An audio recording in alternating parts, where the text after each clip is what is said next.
ಇವತ್ತಿನ ತರಗತಿಯಲ್ಲಿ ಮುಂದಿನ ಭಾಗವನ್ನು ನೋಡೋಣ. ಹಿಂದಿನ ಭಾಗವನ್ನು ಸ್ವಲ್ಪ ನೋಡೋದಾದ್ರೆ, ಸ್ವರ್ಗ ಮರ್ತ್ಯಕ್ಕೆ ಪಸದಾಗಿ ಉಂಡನ್ ಅಭವಂ. ಉಂಡನಭವಂ ಸ್ವರ್ಗ ಮರ್ತ್ಯಕ್ಕೆ ಪಸದಾಗಿ. ಹೇಗೆ ಅವನು ಸೇವಿಸ್ತಾ ಅಂದ್ರೆ, ಸ್ವರ್ಗ ಸ್ವರ್ಗಲೋಕ, ಮರ್ತ್ಯ ಮರ್ತ್ಯಲೋಕ. ಮರ್ತ್ಯಲೋಕ ಅಂದ್ರೆ ಭೂಲೋಕ ಅಂತ. ಸ್ವರ್ಗಲೋಕ ಮತ್ತು ಭೂಲೋಕಕ್ಕೆ ಹೊಸತಾಗಿ, ಸ್ವರ್ಗಲೋಕ ಮತ್ತು ಭೂಲೋಕಕ್ಕೆ ಹೊಸತಾಗಿ, ಹೊಸ ಹೊಸ ಹೊಸದಾಗಿ ಕಾಣುವಂತಹ ರೀತಿಯಲ್ಲಿ ಉಂಡನ್ ಅಭವಂ. ಅಭವಂ ಉಂಡನ್. ಅಭವ, ಅಭವ ಅಂದ್ರೆ ಯಾರು? ಶಿವ. ಹಿಂದಿನ ಪದ್ಯದಲ್ಲಿ ಬಂದಿದೆ. ಅಭವ ಅಂದ್ರೆ ಶಿವ. ಶಿವನು ಉಂಡನು. ನಾನು ಪದಗಳನ್ನ ಹಿಂದೆ ಮುಂದೆ ಮಾಡ್ಕೊಳ್ತೀನಿ, ಸರಿಯಾದ ವಾಕ್ಯವನ್ನಾಗಿ ಮಾಡ್ಕೊಳ್ತೀನಿ. ಓಕೆ. ಸ್ವರ್ಗ ಮರ್ತ್ಯಕ್ಕೆ ಹೊಸತಾಗಿ, ಭೂಲೋಕ ಮತ್ತು ಸ್ವರ್ಗಲೋಕಕ್ಕೆ ಹೊಸತಾಗಿ ಕಾಣುವಂತಹ ರೀತಿಯಲ್ಲಿ ಅಭವಂ ಶಿವನು ಮಾದಾರ ಚಂದನ ಜೊತೆಯಲ್ಲಿ ಉಂಡನ್ ಊಟ ಮಾಡಿದನು. ಹೀಗೆ ಶಿವ ಮಾದಾರ ಚನ್ನನ ಮನದೊಳಗೆ ಸೇರಿಕೊಂಡು ಮಾದಾರ ಚೆನ್ನ ಸೇವಿಸುತ್ತಿದ್ದಂತಹ ಅಂಬಲಿಯ ರುಚಿಯನ್ನ ಶಿವನು ಕೂಡ ನೋಡಬೇಕು. ಈಗ ಈ ಸಂದರ್ಭದಲ್ಲಿ ಶಿವ ಊಟ ಮಾಡಿದ್ದಾನೆ. ಇಲ್ಲಿಗೆ ಈ ಕಥೆಯನ್ನು ನಿಲ್ಲಿಸ್ಕೊಳ್ಳಿ. ಇಲ್ಲಿಗೆ ಈ ಕಥೆಯನ್ನು ನಿಲ್ಲಿಸ್ಕೊಳ್ಳಿ. ಇದು ಒಂದು ಕಡೆ ಮಾದಾರ ಚೆನ್ನ ಇದ್ದಂತಹ ಜಾಗದಲ್ಲಿ ನಡೆದಂತಹ ಕಥೆ. ಅದೇ ಸಮಯದಲ್ಲಿ ಇನ್ನೊಂದು ಕಥೆ ಪ್ರಾರಂಭ ಆಗುತ್ತೆ. ಅದು ಚೋಳರಾಜನಿಗೆ ಸಂಬಂಧಪಟ್ಟಂತಹ ಕಥೆ. ಇದೇ ಹೀಗಿರುವಾಗ ನಿತ್ಯ ನೇಮಕ್ಕೆ ಚೋಳರಾಯಂಬಂದು. ನಿತ್ಯ ನೇಮ, ಪ್ರತಿನಿತ್ಯದ ನೇಮ ನಿಯಮದಂತೆ, ಪ್ರತಿದಿನದ ನಿಯಮದಂತೆ ಚೋಳರಾಯಂಬಂದು. ರಾಯ ರಾಜ ತತ್ಸಮ ತತ್ವವ. ಚೋಳರಾಜನು ಬಂದು. ಇರೇ ಹೀಗಿರುವಾಗ ನಿತ್ಯ ನೇಮಕ್ಕೆ, ಪ್ರತಿದಿನದ ನಿಯಮದಂತೆ ಚೋಳರಾಜನು ಬಂದು. ಹರನಾಲಯಂಬಕ್ಕು, ಹರನಾಲಯಂಬಕ್ಕು, ಹರನಾಲಯ ಶಿವಾಲಯ, ಶಿವಾಲಯವನ್ನ ಪ್ರವೇಶಿಸಿ ಶಿವಾಲಯಕ್ಕೆ ಬಂದು ಕೈ ಮುಗಿಯುತ್ತೊಂದಿಂದು ಶಿವ ದೇವಾಲಯಕ್ಕೆ ಬಂದಂತಹ ಕರಿಕಾಲ ಚೋಳ ಕೈಯನ್ನು ಮುಗಿಯುತ್ತಾ ನಿಂತುಕೊಂಡ. ಕೈಯನ್ನ ಮುಗಿಯುತ್ತಾ ನಿಂತುಕೊಂಡಂತಹ ಕರಿಕಾಲ ಚೋಳ ಮುಂದೆ ಏನ್ ಮಾಡ್ತಾನೆ ನೋಡಿ. ಈಗ ನಮಗೆ ಮಾದಾರ ಚಂದನ ಭಕ್ತಿಗೂ ಕರಿಕಾಲ ಚೋಳನ ಭಕ್ತಿಗೂ ಇರುವಂತಹ ವ್ಯತ್ಯಾಸ ಏನು ಅನ್ನುವುದು ಈಗ ನಮಗೆ ಗೊತ್ತಾಗುತ್ತೆ. ಮಾದಾರ ಚಂದನೂ ಶಿವಭಕ್ತನೇ, ಕರಿಕಾಲ ಚೋಳನು ಕೂಡ ಶಿವಭಕ್ತನೇ. ಆದರೆ ಅವರಿಬ್ಬರ ಭಕ್ತಿ ರೀತಿ ಬೇರೆ ಬೇರೆ. ಇದುವರೆಗೆ ನಾವು ಮಾದಾರ ಚಂದನ ಭಕ್ತಿಯನ್ನು ನೋಡಿದ್ದೀವಿ. ಅವನು ಹೇಗೆ ಮಾಡ್ತಿದ್ದ ಅಂತ. ಅವನು ಕಾಡು ಹೋಗ್ತಿದ್ದ, ಕಾಡಿನಲ್ಲಿ ಶಿವ ಪೂಜೆಯನ್ನು ಮಾಡ್ತಿದ್ದ. ಯಾರಿಗೂ ಆದ್ರೆ ಕಲಿಕಾಲ ಚೋಳ ನೋಡಿ, ಹರನಾಲಯಂಬಕ್ಕು ಕೈ ಮುಗಿವು ತುಂಬಿಂದು ಶಿವದೇವಾಲಯವನ್ನ ಪ್ರವೇಶಿಸಿ ಕೈಯನ್ನು ಮುಗಿಯುತ್ತಾ ನಿಂತುಕೊಂಡು ಆಮೇಲೆ ದೇವಾನ್ನ ದಿವ್ಯಾನ್ನ ಅಮೃತಾನ್ನ ಮಂಬಳಿಸಿ, ಒಂದು ರೀತಿಯ ಅನ್ನ ಅಲ್ಲ, 3 ರೀತಿಯ ಅನ್ನ. ದೇವಾನ್ನ, ದೇವರಿಗೆ ಪ್ರಿಯವಾದ ಅನ್ನ. ದಿವ್ಯಾನ್ನ, ದಿವ್ಯ ಅಂದ್ರೆ ಶ್ರೇಷ್ಠ ಅನ್ನ, ಶ್ರೇಷ್ಠವಾದ ಅನ್ನ. ಅಮೃತಾನ್ನ, ಹಾಲಿನಿಂದ ಮಾಡಿದಂತಹ ಅನ್ನ. ದೇವರಿಗೆ ಪ್ರಿಯವಾದ ಅನ್ನ, ಶ್ರೇಷ್ಠವಾದ ಅನ್ನ, ಹಾಗೆ ಹಾಲಿನಿಂದ ಮಾಡಿದಂತಹ ಅನ್ನ. ದೇವಾನ್ನ ದಿವ್ಯಾನ್ನ ಅಮೃತಾನ್ನಮಂ ಬಡಿಸಿ ಬಡಿಸಿ ನೈವೇದ್ಯವಾಗಿ ದೇವರ ಮುಂದೆ ಬಡಿಸಿ, ಆಮೇಲೆ ಓವಿ ಸವಿಸಾಲಿಡುವ ಶಾಕಂಗಳಂಬಡಿಸಿ. ಓವಿ ಅಂದ್ರೆ ಒಂದಾದ ಮೇಲೊಂದರಂತೆ ಸವಿ ರುಚಿಯಾದದ್ದನ್ನ ಸಾಲಿಡುವ, ಸಾಲಾಗಿ ಒಂದಾದ ಮೇಲೊಂದರಂತೆ ರುಚಿಯಾಗಿರುವಂತಹ ಪದಾರ್ಥಗಳನ್ನ ಸಾಲಾಗಿ ಶಾಕಂಗಳಂಬಡಿಸಿ. ಶಾಖ ಬಿಸಿ, ತಗ್ಳನ್ನು ಬಡಿಸಲಿಲ್ಲ, ಅವನು ಬಿಸಿಯಾದದ್ದನ್ನು ಬಡಿಸ್ತಾ. ಒಂದಾದ ಮೇಲೊಂದರಂತೆ ರುಚಿಯಾದಂತಹ ಪದಾರ್ಥಗಳನ್ನ ಸಾಲಾಗಿ ಬಡಿಸಿ, ಬಿಸಿಯಾದದ್ದನ್ನು ಬಡಿಸಿ. ಆಮೇಲೆ ಹಪ್ಪಳಂ ಚಿರುಪಾಲ ಘಟ್ಟಗಳಲ್ಲಿ, ಹಪ್ಪಳ ಇಷ್ಟ, ಚಿಲುಪಾಲ, ಚಿಲುಪಾಲ ಅಂದ್ರೆ ಕೆನೆ ಹಾಲು ಅಂತ. ಘಟ, ಘಟ, ಘಟಕ, ಘಟಕ, ಗಡಿಗೆ, ತತ್ಸಮ ತತ್ವವ. ಕುಡಿಕೆಗಳು, ಮಡಿಕೆಗಳು. ಘಟಕ ಅಂದ್ರೆ ಗಡಿಗೆ ಅಂತ, ಮಣ್ಣಿನಿಂದ ಮಾಡಿದಂಥವುಗಳನ್ನ ಗಡಿಗೆ ಅಂತ ಕರಿತೀವಿ. ಅವುಗಳನ್ನೇ ಮಡಿಕೆ ಅಂತ ಕೂಡ ಕರಿತೀವಿ. ಕೆನೆ ಹಾಲಿನಿಂದ ತುಂಬಿರುವಂತಹ ಮಡಿಕೆಗಳನ್ನ ಅಲ್ಲಲ್ಲಿ ಇಟ್ಟು ಏನೇನಾಯ್ತು? ಹಪ್ಪಳಂ ಚಿಲುಪಾಲ ಘಟಗಳನ್ನಲ್ಲಲ್ಲಿ. ಹಪ್ಪಳ ಮತ್ತು ಕೆನೆ ಹಾಲಿನ ಕುಡಿಕೆಗಳನ್ನ ಅಲ್ಲಲ್ಲಿ ಇಟ್ಟು, ಆಮೇಲೆ ತುಪ್ಪಮಂ ಕೆನೆ ಮೊಸರ ಸಕ್ಕರೆಯಲ್ಲಲ್ಲಿ. ತುಪ್ಪವನ್ನ, ಕೆನೆ ಮೊಸರನ್ನ, ಸಕ್ಕರೆಯನ್ನ ಅಲ್ಲಲ್ಲಿ ಬಡಿಸಿ ಹಾಕಿ. ನೋಡಿ, ಮಹಾದಾರ ಚೆನ್ನ ಭಕ್ತಿಯ ರೀತಿಗೂ ಕಲಿಕಾಲ ಚೋಳನ ಭಕ್ತಿಯ ರೀತಿಗೂ ಎಷ್ಟೊಂದು ವ್ಯತ್ಯಾಸ. ದೇವಾನ್ನ ದಿವ್ಯಾನ್ನ ಅಮೃತಾನ್ನ ಎಲ್ಲವೂ ರುಚಿಯಾದದ್ದನ್ನ ಸಾಲಾಗಿ ಬಡಿಸಿ, ಬಿಸಿಯಾದದ್ದನ್ನ ಬಡಿಸಿ, ಹಪ್ಪಳ ಕೆನೆ ಹಾಲನ್ನ ಇಟ್ಟು, ತುಪ್ಪ, ಕೆನೆ ಮೊಸರು, ಸಕ್ಕರೆಯನ್ನ ಹಾಕಿ ಇಷ್ಟೆಲ್ಲವನ್ನ ಬಡಿಸಿ ಏನ್ ಮಾಡ್ತಾರೆ ನೋಡಿ, ಬಡಿಸಿ ಬಡಿಸಿ. ಹೆರೆಸಾರುತಂ, ಹೆರೆಸಾರುತಂ, ಹೆರೆಸಾರುತಂ ಅಂದ್ರೆ ಹಿಂದಕ್ಕೆ ಸರಿಯುತ್ತಾ. ಈಗ ಇಷ್ಟೊತ್ತು ನಾವು ಏನ್ ಮಾಡ್ತಾರೆ? ದೇವರ ಮುಂದೆ ಬಡಿಸ್ತಾ ಇದ್ದ, ದೇವರ ಮುಂದೆ ಬಡಿಸ್ತಾ ಇದ್ದ. ಹೆರೆಸಾರುತಂ, ಹಿಂದಕ್ಕೆ ಸರಿದು. ಜವನಿಕೆಯನ್ನು ಓಸರಿಸಿ, ಜವನಿಕೆ ಅಂದ್ರೆ ಪರದೆ, ದೇವರ ಗರ್ಭಗುಡಿಗೆ ಇರುವಂತಹ ಪರದೆ. ಆ ಪರದೆಯನ್ನ ಮುಚ್ಚಿ ಸರಿಸಿ. ನೀವು ದೇವಸ್ಥಾನಗಳನ್ನು ನೋಡಿದ್ರೆ ಗೊತ್ತಾಗುತ್ತಿದೆ.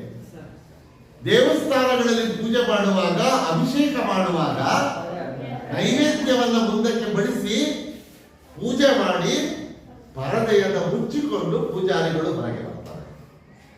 ಅದರ ಅರ್ಥ ಏನು ಅಂದ್ರೆ ದೇವರು ಬಂದು ಆ ನೈವೇದ್ಯವನ್ನ ಸ್ವೀಕರಿಸ್ತಾನೆ ಅಂತ. ಇದು ಕಾಲಾಂತರದಿಂದ ಬೆಳೆದುಕೊಂಡು ಬಂದಿರುವಂತಹ ಪದ್ಧತಿ. ನೋಡಿ, ಹಿರಿಯರ ಕಾಲದಲ್ಲೂ ಹಾಗೆ ಹೇಳ್ತಾನೆ, ಇವತ್ತು ನಮ್ಮ ಪೂಜಾರಿಗಳು ಅದನ್ನೇ ಮಾಡೋದು.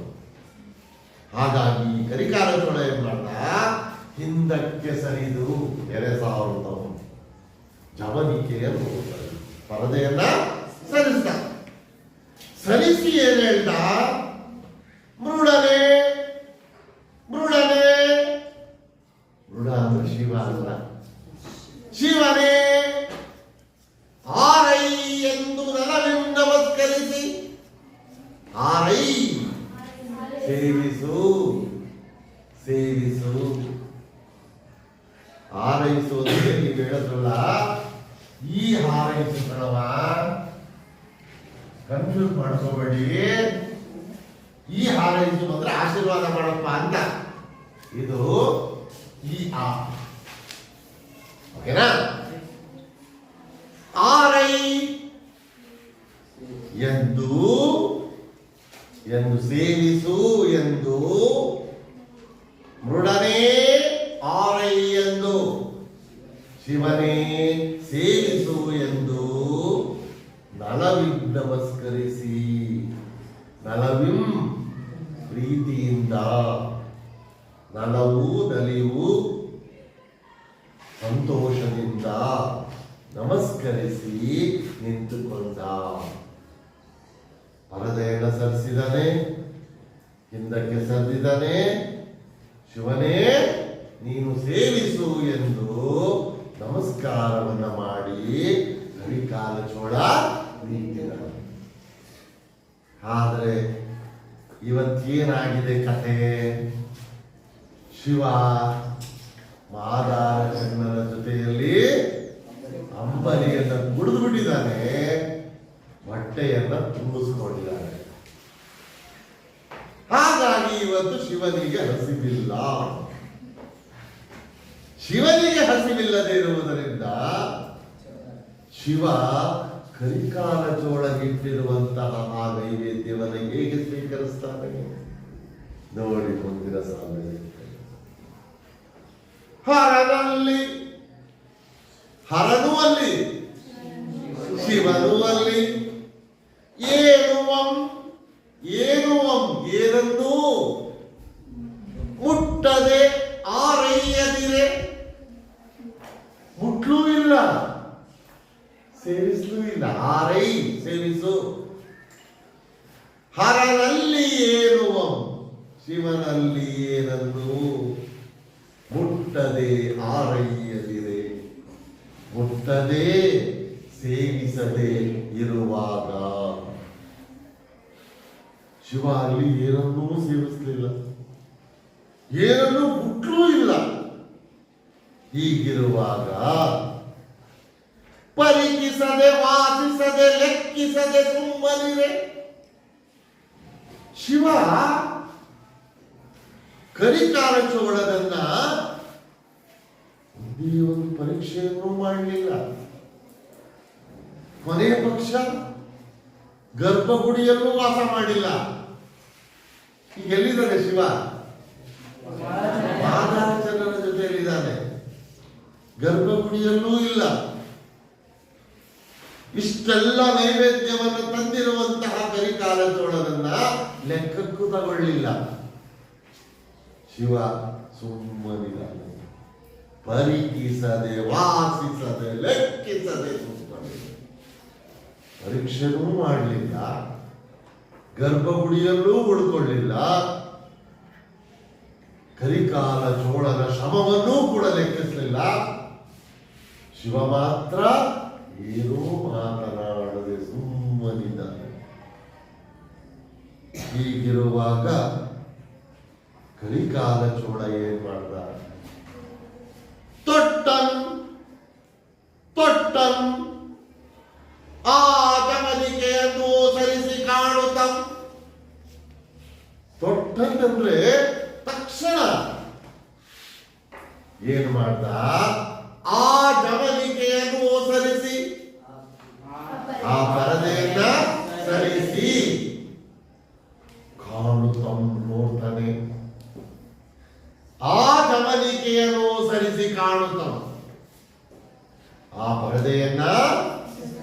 ಲೆಕ್ಕಕ್ಕೆ ಸರಿಸಿ ನೋಡ್ತಾನೆ. ಅದೇನಾಗಿದೆ ಅಲ್ಲಿ? ಶಿವ ಸ್ವಲ್ಪವನ್ನೂ ಸೇವಿಸಿಲ್ಲ, ಸ್ವಲ್ಪವನ್ನೂ ಮುಟ್ಟಿಲ್ಲ. ಆಗ ಇದನ್ನು ನೋಡಿದಂತಹ ಕರಿಕಾಲ ಚೋಳ ಆ ತಕ್ಷಣದಲ್ಲಿ ಅಂದ್ಕೊಳ್ತಾನೆ.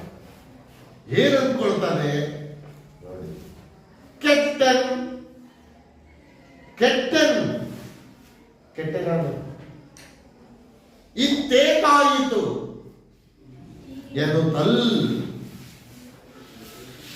ಕೆಟ್ಟನ್ ಕೆಟ್ಟನಾನು ಇಂತೇಕಾಯಿತು ಎನ್ನುತ್ತಲ್. ಈ ರೀತಿ ಯಾಕಾಯಿತು? ಶಿವನು ಏಕೆ ಇಂದು ನೈವೇದ್ಯವನ್ನ ಸೇವಿಸಿಲ್ಲ? ಇಂದು ಏಕಾಯಿತು? ಈ ರೀತಿ ಯಾಕಾಯಿತು?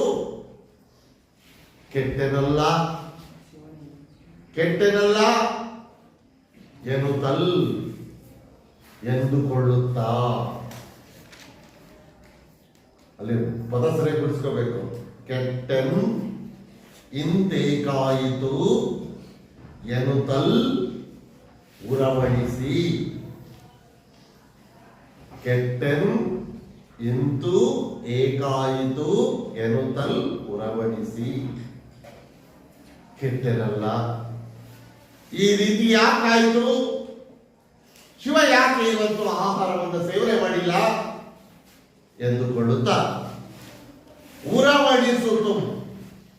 ಉರವಣಿಸು ಅಂದ್ರೆ ವೇಗವಾಗಿ ತಕ್ಷಣ ಏನ್ ಮಾಡ್ದ? ಅವನಿಗೆ ಬಹಳ ಬೇಜಾರಾಯಿತು. ಶಿವ ನನ್ನ ಮೇಲೆ ಮುನಿಸಿಕೊಂಡಿದ್ದಾನೆ ಅಂದ್ಕೊಂಡ. ಪ್ರತಿದಿನವೂ ಕರಿಕಾಲ ಚೋಳ ನೈವೇದ್ಯವನ್ನು ತರ್ತಿದ್ದ, ಶಿವ ಸೇವನೆ ಮಾಡ್ತಿದ್ದ, ಖುಷಿಯಾಗಿ ಹೋಗ್ತಿದ್ದ ಕರಿಕಾಲ ಚೋಳ. ಆದರೆ ಇವತ್ತು ಶಿವ ಒಂದು ಸ್ವಲ್ಪವನ್ನು ಕೂಡ ಮುಟ್ಟಿಲ್ಲ.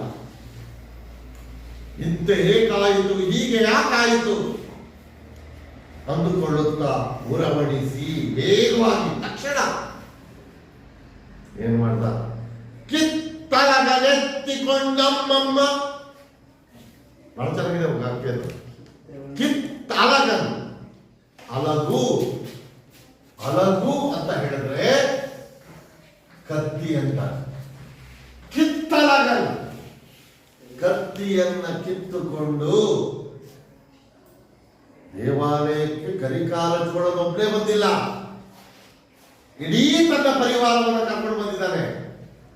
ಅಲ್ಲಿ ಸೇನಾಪತಿಯೂ ಕೂಡ ಇದ್ದಾನೆ, ಸೈನಿಕರು ಇದ್ದಾರೆ, ಸೈನಿಕರಿಂದ ಕಿತ್ತಲಗನ್ ಕತ್ತಿಯನ್ನ ಕಿತ್ತುಕೊಂಡು ಏನ್ ಮಾಡ್ದ? ಅಮ್ಮಮ್ಮ ಕೊರಳಲ್ಲಿ ಒತ್ತಿ ಹೂಡುತ್ತಿರಲು, ಕೊರಳಲ್ಲಿ ಒತ್ತಿ ಹೂಡುತ್ತಿರಲು. ಕತ್ತಿಯನ್ನ ಕತ್ತಿನ ಮೇಲೆ, ಕೊರಳಿನ ಮೇಲೆ ಇಟ್ಕೊಂಡು ಒತ್ತಿ ಒತ್ತಿ ಅದರ ಮೇಲೆ, ಕತ್ತಿನ ಮೇಲೆ ಒತ್ತಿ ಕತ್ತರಿಸಿಕೊಳ್ಳಲು ಸಿದ್ಧನಾದಾಗ, ಕತ್ತಿಯನ್ನ ಕತ್ತಿನ ಮೇಲಿಟ್ಟುಕೊಂಡು ಕತ್ತನ್ನು ಕತ್ತರಿಸಿಕೊಳ್ಳಲು ಮುಂದಾದಾಗ ಏನಾಯಿತು? ಶಂಕರಂ ಕಂಡು ಅಲ್ಲಿ, ಶಂಕರಂ ಕಂಡು ಅಲ್ಲಿ, ಶಿವನು ಅಲ್ಲಿ ಪ್ರತ್ಯಕ್ಷನಾದ. ಯಾವಾಗ ಕರಿಕಾಲ ಚೋಳ ಕೋಪಗೊಂಡು ಕತ್ತಿಯನ್ನ ಕಿತ್ತುಕೊಂಡು ತನ್ನ ಕತ್ತಿನ ಮೇಲಿಟ್ಟುಕೊಂಡು ಕತ್ತನ್ನ ಕತ್ತರಿಸಿಕೊಳ್ಳುವುದಕ್ಕೆ ಮುಂದಾದನೋ, ಇನ್ನೇನು ಕರಿಕಾಲ ಚೋಳ ಸತ್ತು ಬಿಡ್ತಾನಲ್ಲ ಅಂತ ಶಂಕರಂ ಕಂಡು ಅಲ್ಲಿ, ಶಿವ ಅಲ್ಲಿ ಪ್ರತ್ಯಕ್ಷನಾದ. ಶಿವ ಪ್ರತ್ಯಕ್ಷನಾಗಿ ಏನು ಮಾಡ್ದ? ಕರಿಕಾಲ ಚೋಳ ಮತ್ತು ಶಿವನ ನಡುವೆ ಸಂಭಾಷಣೆ ನಡೆಯುತ್ತೀಗ. ಕರಿಕಾಲ ಚೋಳನ ಕುರಿತು ಈ ಶಿವ ಏನ್ ಹೇಳ್ತಾನೆ? ಓ ವಿಚಾರವಿಲ್ಲದೆ ಇಂತು ಮಾಡುತ್ತಾರೆ ಕರಿಕಾಲ ಚೋಳ. ವಿಚಾರವಿಲ್ಲದೆ ಯೋಚನೆ ಮಾಡದೆ ಹಿಂಗ್ ಮಾಡ್ತಾರೆ ನಯ್ಯ. ಕರಿಕಾಲ ಚೋಳ ವಿಚಾರವಿಲ್ಲದೆ ಇಂತು ಮಾಡ್ಪರೆ ಅಂದ್ರೆ ಮಾಡುವರೆ. ವಿಚಾರವನ್ನು ಮಾಡದೆ ಯೋಚನೆಯನ್ನು ಮಾಡದೆ ಈಗ ಮಾಡುವುದು ಸರಿಯೇನಯ್ಯ? ಈಗ ಸಾಯಲು ಮುಂದಾಗಿರುವುದು ಸರಿಯೇನಯ್ಯ? ಆಹಾ, ಪದ ಚೆನ್ನಾಗಿದೆ. ಆಹಾ, ನಿಮ್ಮ ಅರಸುತನವೆಂಬಲ್ಲಿ ಮಾಡ್ಪರೆ,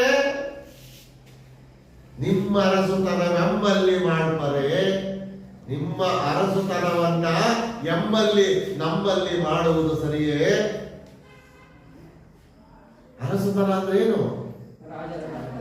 ರಾಜನ ದರ್ಪ ಇದೆಯಲ್ಲ, ಅದು ಅಧಿಕಾರದ ದರ್ಪ. ರಾಜ ಅರಮನೆಯಲ್ಲಿ ಸಿಂಹಾಸನದ ಮೇಲೆ ಕುಳಿತುಕೊಂಡು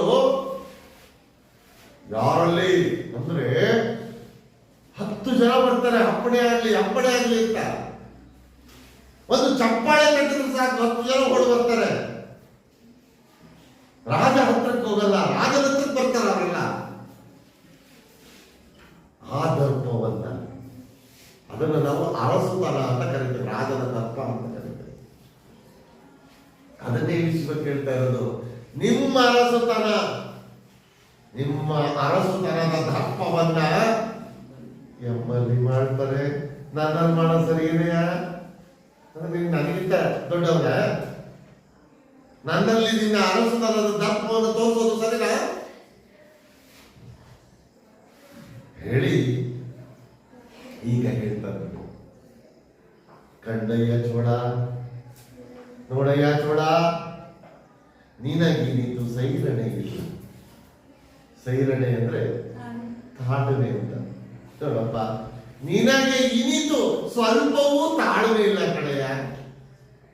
ನಿನಗಿನಿತು ಸೈರಣೆ ಇಲ್ಲ, ನಿನಗೆ ಸ್ವಲ್ಪವೂ ತಾಳ್ಮೆ ಇಲ್ಲ. ಕೇಳು ಹೇಳ್ತೇವೆ, ಕೇಳಪ್ಪ ಹೇಳ್ತೇವೆ. ಆ ಚೆನ್ನದೊಡನೆ ಸಾರಿ ಉಂಡೆವು, ಆ ಚೆನ್ನದೊಡನೆ ಯಮಗಿಂದು ಹಸಿವಿಲ್ಲ. ಉಂಡೆವು ಆ ಚೆನ್ನದೊಡನೆ, ಆ ಚೆನ್ನದೊಡನೆ ಉಂಡೆವು ಕಡೆಯ. ಆ ಚೆನ್ನದ ಜೊತೆಯಲ್ಲಿ ನಾವು ಊಟ ಮಾಡಿದ್ದೇವೆ ಕಡೆಯ, ಪ್ರಸಾದವನ್ನು ಸ್ವೀಕರಿಸಿದ್ದೇವೆ. ಹಾಗಾಗಿ ಯಾವತ್ತಿಂದು ಹಸಿವಿಲ್ಲ, ನಮಗೆ ಇವತ್ತು ಹಸಿವಿಲ್ಲ. ಉಂಡೆವಾ ಚೆನ್ನನೊಡನೆ, ಆ ಚೆನ್ನನೊಡನೆ ನಾವು ಉಂಡಿದ್ದೇವೆ, ಊಟ ಮಾಡಿದ್ದೇವೆ.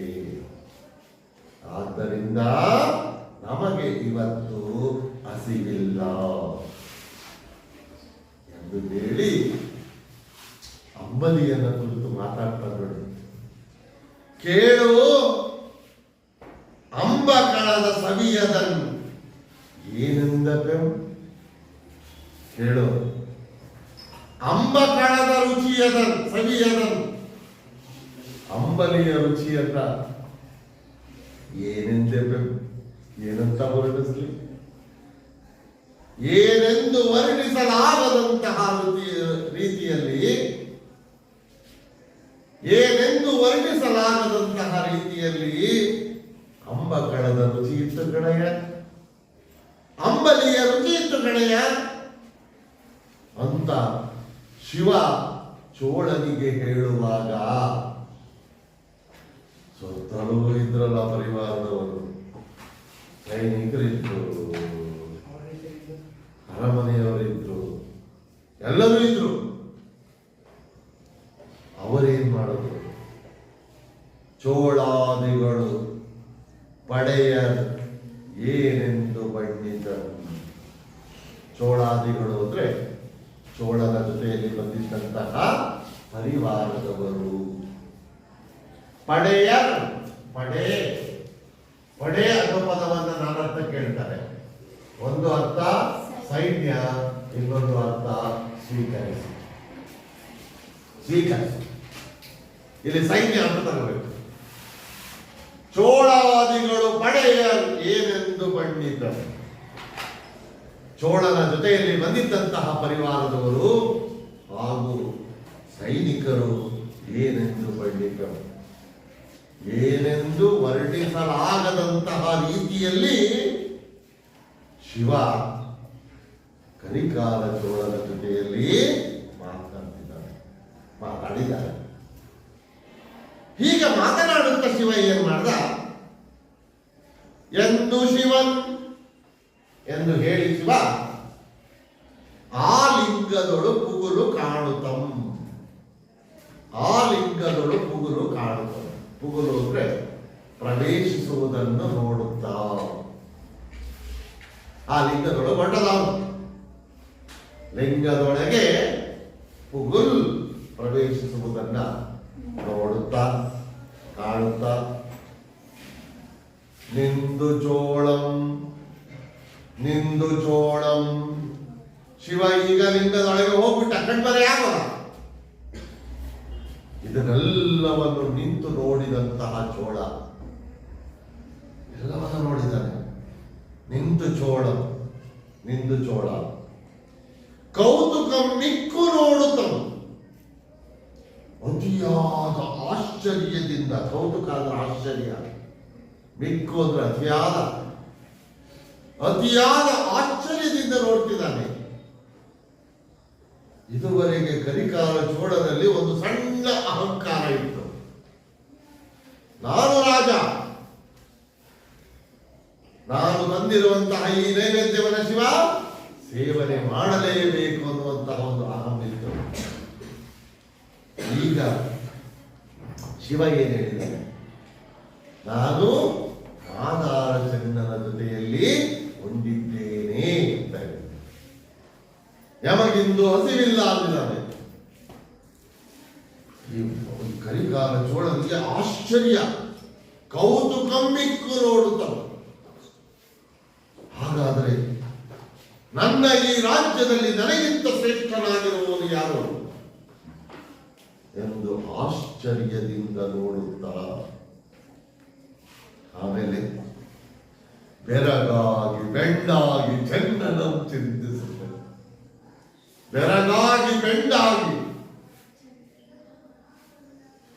ಶಿವ ಹೇಳಿದಂತಹ ಆ ಮಾತುಗಳಿಗೆ ಕರಿಕಾಲ ಚೋಳ ಬೆರಗಾಗುವುದ, ಆಶ್ಚರ್ಯ ಆಗೋಯಿತು.